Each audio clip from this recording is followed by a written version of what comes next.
Yooyaa akkam jirtu hordoftoonni Milkii Miidiyaa an Dr. Naa'olii har'as viidiyoo barsiisaa haaraa tokko qabadheetiin dhiyaadheen jira. Nagaa fayyaaf jaalalli bakka jirtanitti isinii waliin haa ta'u mata dureen keenya har'aa egaa akkuma tambineelii irratti mul'achaa ture akkamittiin inerjeetikii ta'uu dandeenya humna qabaannee miira dadhabbii keessaa baanee humna qabaannee hojii hojjechuu dandeenya hojjennee milkaa'uu dandeenya ta'uu jechuudha. Egaa namoonni baay'een inerjeetik ta'uu ni barbaadu. Inerjeetik ta'anii hojii hojjetanii milkaa'uu barbaadu. Miira dadhabbii irraa bilisa ta'uu barbaadu jechuudha. Miira dadhabbii kanarraa bilisa ta'uudhaaf qorichoota garaagaraa hamma fayyadamuutti vaayitaaminoota garaagaraa haga liqimsuutti ga'u jechuudha. Namoonni baay'ee kanaan rakkatan baay'ee lakkoofsaan hedduu ta'uu danda'u jechuudha. So kanaaf naturally osoo qoricha hin fayyadamne akkamittiin miira dadhabbii keessaa bahuu dandeenya isa jedhu maloota nu gargaaran maloota sagal isinitti himna jechuudha. Maloota sagal isinitti himna jechuudha. Malli inni jalqabaa maalidha? Dhiphina to'achuu yookiin hir'isuudha. Dhiphina to'achuu yookiin hir'isuu jechuun akkamidha?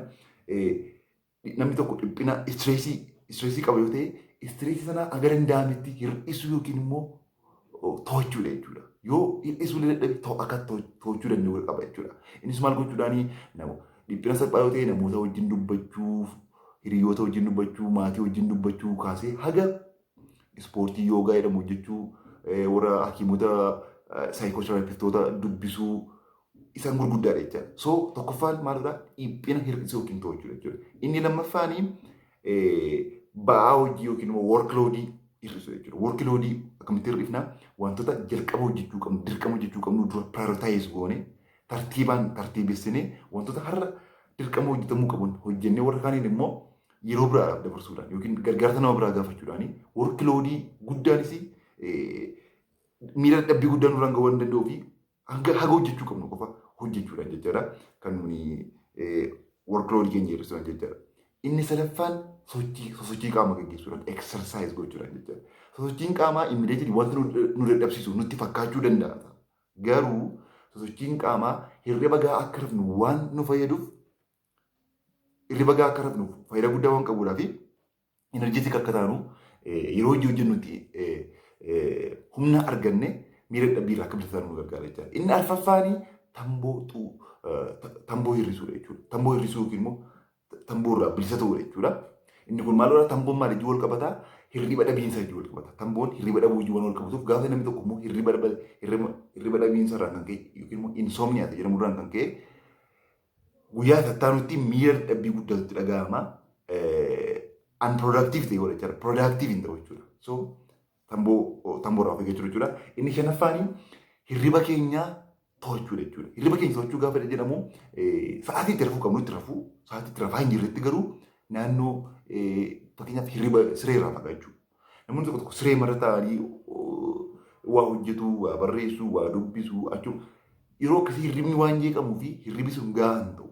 So namoonni suni next day productive hin ta'an jechuudha. So yeroo hojiirra jirutti namni tokko achirraa ka'ee haga danda'ametti lafa hirriba kanarraa fagaatee hojii hojjetu jechuudha. Sa'aatii rafuuf jedhu duwwaatti haati siree irra ta'uudha jechuudha. Kuni fakkeenyaaf naappii fa'aa hir'isuu. Naappii hir'isee sa'aatii rafuu qabu qofa yoo rafee guyyaa yoo fakkeenyaaf naappii fudhatee ta'ee halkan hirribni dafee hin qabu then productive ta'uu dadhaba jechuudha guyyaa ta'a.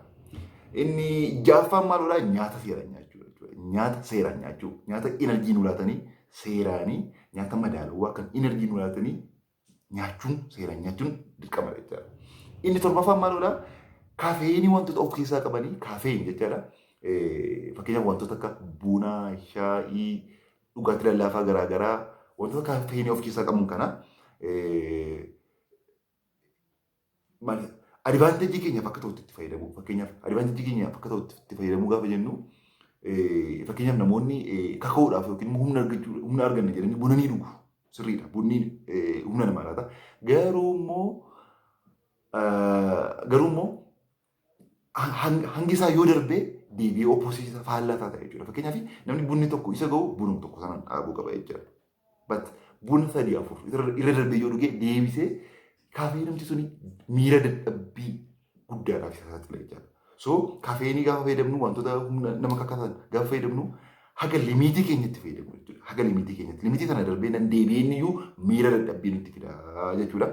Inni saddeettaffaanii alkoolii hir'isuudha. alkoolii irratti ture. Keessumaa sa'aatii hojii hojjechuuf jennutti alkoolii irraa fagaachuun gaariidha. Fakkeenyaaf namoonni tokko tokko sa'aatii laaqanaa irratti alkoolii fayyadamu. Sa'aatii laaqanaa irratti alkoolii fayyadamuun sa'aatii afternuunii hojiitti fufuudhaa fi akka hin milkoomneef akka miira dadhabbii guddaa keessatti kuftuudhaa fi enerjeetik kan hin taane godhe jechuudha. So alkoolii namoonni fayyadamanii kan inni gorfamu yeroo itti rafuuf jedhanitti yoo ta'e irra gorfama jechuudha. Yeroo itti enerjii hin barbaannetti yoo ta'e irra gorfama jechuudha. Malee sa'aatii hojii deemuuf kaasutti sa'aatii itti enerjeetik ta'uu barbaadutti alkoolii fayyadamuun miidhaa isaa caala jechuudha. Inni salgaffaa fi inni dhumaa maaloodha? Baay'ee murteessaadha kun bishaan dhuguu. Bishaanni baay'ee murteessaadha enerjii keenya argachuudhaaf. Baay'ee mallattoon bishaan qaamni keenya itti hir'atu inni jalqaba maaloodha? Miira dadhabbiiti jechuudha. Miira dadhabbii yeroo nutti dhagahamu yeroo hundumaa bishaan dafnee yoo dhugne baay'ee nu gargaara jechuudha. Bishaan baay'ee dhuguun akkuma faayidaa kan biraallee qabu miira dadhabbiirraallee bilisa nu gochuudhaa fi faayidaa hagana hin jedhamne qaba jechuudha.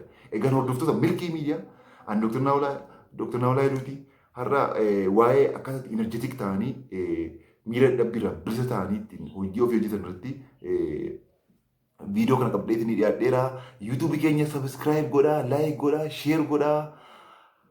Fayyaa ta'a, fayyaa nagaaf jedhanii bakka jirtanitti wajjin haa ta'u horaa bulaa deebanaa. Ulfaadhaa.